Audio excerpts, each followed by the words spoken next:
हरे कृष्णा। भक्ति के साधन कई होते हैं, परंतु जिसको जिस प्रकार से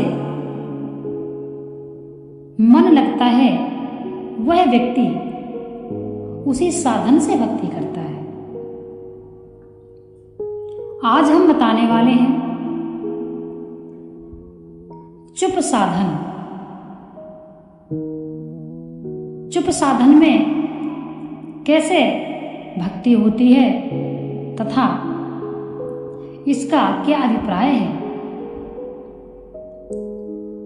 एक सच्चिदानंद घन परमात्मा के सिवाय कुछ भी नहीं है, ऐसा निश्चय करके फिर जो कुछ भी चिंतन ना करें, परमात्मा स्वतः स्वाभाविक शुद्धघन चिदघन और आनंद घन है। घन का अर्थ होता है ठोस। घन का अर्थ क्या होता है? ठोस। जैसे पत्थर या कांच ठोस होता है, इसीलिए उसमें सुई नहीं चुभती, परंतु परमात्मा पत्थर या कांच से भी ज्यादा ठोस है। कारण कि पत्थर या कांच में तो अग्नि प्रविष्ट हो जाती है, पर परमात्मा में कोई भी वस्तु प्रविष्ट नहीं हो सकती।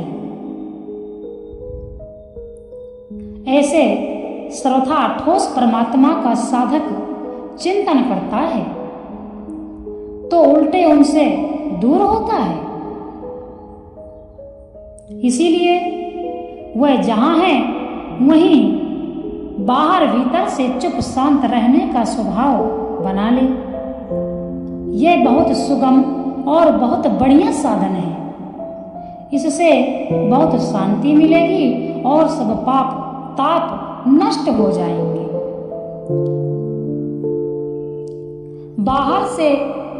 बाहर भीतर से चुप हो जाना चुप साधन है। भीतर से ऐसा विचार कर ले कि मेरे को कुछ करना है ही नहीं, ना स्वार्थ ना परमार्थ ना लौकिक ना परलौकिक, कुछ भी नहीं करना है। ऐसा विचार करके बैठ जाएं। बैठने का बढ़िया समय है। प्रातः नींद से उठने के बाद नींद से उठते ही भगवान को नमस्कार करके बैठ जाएं। जैसे गाढ़ नींद में किंचित मात्र भी कुछ करने का संकल्प नहीं था, ऐसे ही जागृत अवस्था में किंचित मात्र भी कुछ करने का संकल्प ना रहे। चिंतन जप ध्यान आदि कुछ भी नहीं करना है, परंतु चिंतन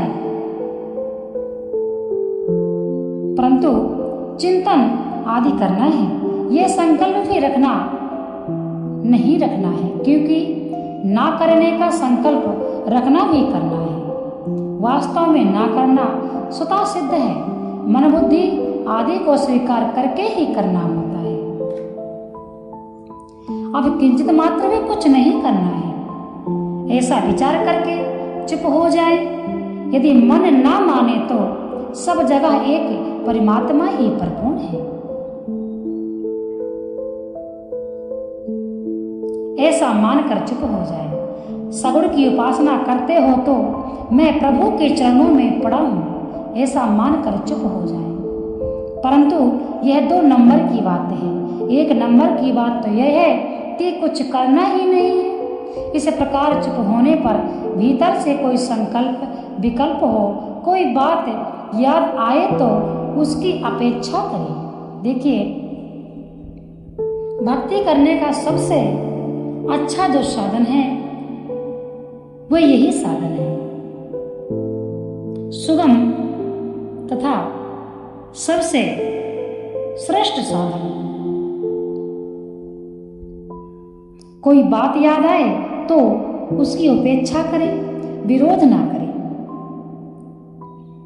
उसमें ना राजी हो और ना नाराज हो, ना राग करें ना द्वेष करें। शास्त्र विहित अच्छे संकल्प आए तो उसमें राजी ना हो, शास्त्र निषिद्ध बुरे संकल्प आए तो उसमें नाराज ना हो। स्वयं भी उन संकल्पों के साथ न चिपके, अर्थात उनको भी अपना ना माने।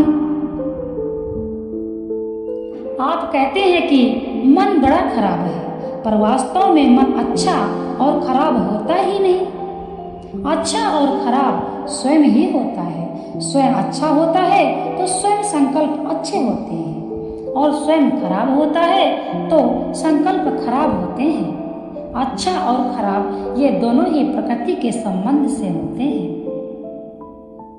प्रकृति के संबंध के बिना न अच्छा होता है और न बुरा होता है। जैसे सुख और दुख दो चीज हैं, पर आनंद में दो चीज नहीं है। अर्थात आनंद में ना सुख है ना दुख है। ऐसे ही प्रकृति के संबंध से रहित तत्वों में ना अच्छा है ना बुरा है। इसीलिए अच्छे और बुरे का भेद करके राजी और नाराज ना हो। संकल्प आए अथवा जाए, उसमें पहले से ही यह विचार कर लें कि वास्तव में संकल्प आता नहीं, प्रत्युत जाता है। भूतकाल में हमने जो काम किए हैं उनकी याद आती है, अथवा भविष्य में कुछ करने का विचार पकड़ रखा है, उसकी याद आती है। वहां जाना है, वह काम करना है आदि, इस तरह भूत और भविष्य की याद आती है। जो अभी है ही नहीं, वास्तव में उसकी याद आती है। अतः आप उससे संबंध मत जोड़ें, तटस्थ हो जाए। संबंध नहीं जोड़ने से आपको उन संकल्पों का द्वेष नहीं लगेगा, और वे संकल्प भी अपने आप नष्ट हो जाएंगे, क्योंकि उत्पन्न होने वाली हर वस्तु नष्ट हो जाती है। यह नियम है। संसार में बहुत से पुण्य होते हैं, संसार में बहुत से पुण्य कर्म होते हैं, पर क्या हमें उनसे पुण्य होता है? ऐसे ही संसार में बहुत से पाप कर्म होते हैं, पर क्या हमें उनका पाप लगता है? नहीं लगता। क्यों नहीं लगता? कि हमारा उनसे संबंध नहीं है, उनके साथ हमारा सहयोग नहीं है। जैसे संसार में पुण्य पाप हो रहे हैं, ऐसे ही मन में संकल्प विकल्प हो रहे हैं।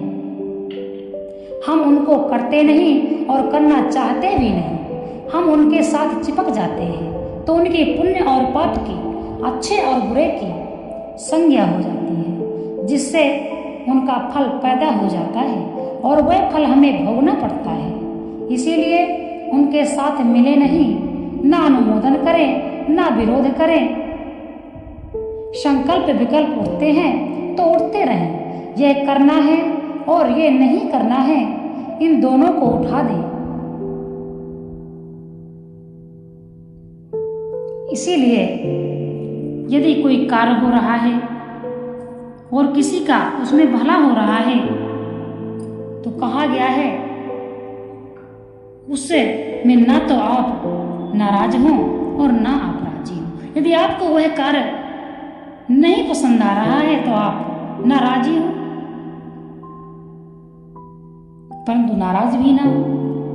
और भक्ति का साधन चुप साधन है, सरल साधन है।